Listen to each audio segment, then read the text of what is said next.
vous saluer à nouveau et vous dire que je suis très heureux d'être parmi vous. Je voudrais d'abord, je pense, féliciter Serge Lefebvre, et on peut le faire au nom de tous ceux qui sont là. Parce qu'il y a un moment, il faut qu'il y ait un pilote pour un projet. Et tout à l'heure, tu citais même l'heure du mail qui était arrivé de Pierre-Henri Legrand. Cela montre, et ça a été très bien dit par Charles Fournier à l'instant, 7 ans pour un projet. Pour autant, le chemin qui a été parcouru est un chemin exemplaire. Parce que convaincre la population n'est pas chose facile. Convaincre les élus, par moments, ça peut être compliqué, mais ce chemin, tu as su l'emprunter, et je crois qu'on peut remercier vos équipes, Monsieur le Président de Volvet, tous ceux qui sont mobilisés depuis ce projet, depuis le début de ce projet, et on peut voir aujourd'hui que ce projet est arrivé à terme, donc je pense qu'ils méritent tous un grand coup de chapeau, et c'est d'ailleurs une des grandes difficultés de notre pays. Et je vais en dire une seconde, un mot là-dessus. Comment se fait-il qu'en Allemagne, il faille 3 ans pour sortir un tel projet et 7 ans en France? Voilà la vérité, sonnante et trébuchante, telle qu'elle nous impacte au quotidien. Et tu as raison de souligner, Charles, que les objectifs de la COP21 ne sont pas pour le moment atteints. Tu as raison de souligner que tous ces efforts de transition écologique seront vains si nous ne nous adaptons pas. Parce que là, les projets sont là. Les projets, on peut les porter, les élus les accompagnent. Et puis, en voyant Marc Gatrelot, que j'ai vu grandir, c'est pas un pléonasme, même en bas de l'estrade, il est toujours très grand, parce qu'il a grandi à Cloire. Vous voyez, c'est aussi un moyen formidable de réconcilier l'agriculture et l'environnement. Et bien ça, c'est un exemple qu'il faut méditer. Alors dans ce département, bien sûr, donc il y a ce centre d'aujourd'hui de Marboué, exemplaire. Il y en a un autre à Auneau qui va sortir de terre, donc je suis doublement heureux, parce que Auneau fait partie de cette circonscription. Donc tu vois, cher Charles, qu'en Eure-et-Loire, eh bien c'est un projet de territoire. Et vous l'avez très bien dit, monsieur le directeur, les territoires sont en mouvement, mais donnons de l'oxygène aux territoires. Laissez-les travailler, laissez-les avancer, et surtout, soyons facilitateurs.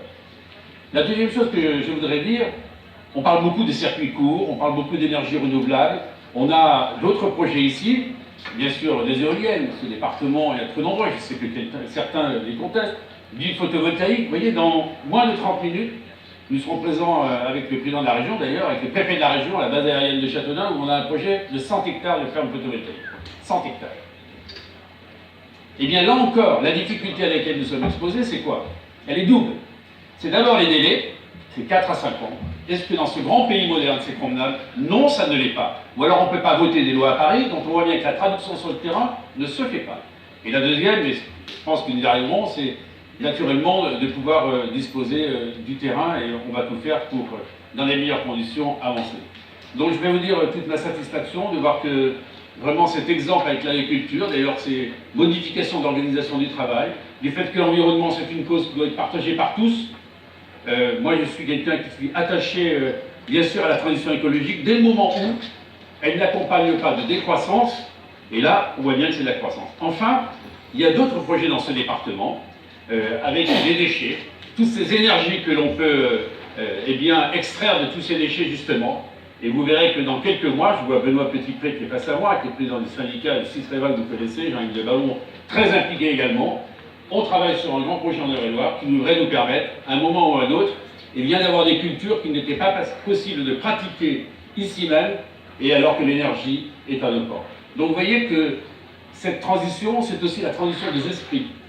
Chacun comprend qu'on doit, les uns et les autres, faire des actes pour l'écologie. Et le tout dernier mot, ce sont les circuits courts. Quand vous prenez l'énergie hydroélectrique, qu'est-ce qui se passe dans les Alpes depuis un siècle? Il y a les micro-barrages, monsieur le directeur, vous le savez très bien. Et en fait, les circuits courts, évidemment, ça évite de transporter cette énergie, et donc il faut naturellement méditer cela. Donc bravo à GRDF d'être un partenaire, vous pouvez être fiers de nous avoir accompagnés. En tout cas, nous sommes fiers de votre présence. Et il y a un signe qui ne manque pas, et je ne serai pas plus long, c'est la présence nombreuse des habitants, des élus, des agriculteurs, de tous ceux qui ont vu ce projet se développer au fil du temps. Et je pense que c'est une fierté collective pour le territoire du Dunois. Oui, on sait aussi faire des belles pages sur ce territoire.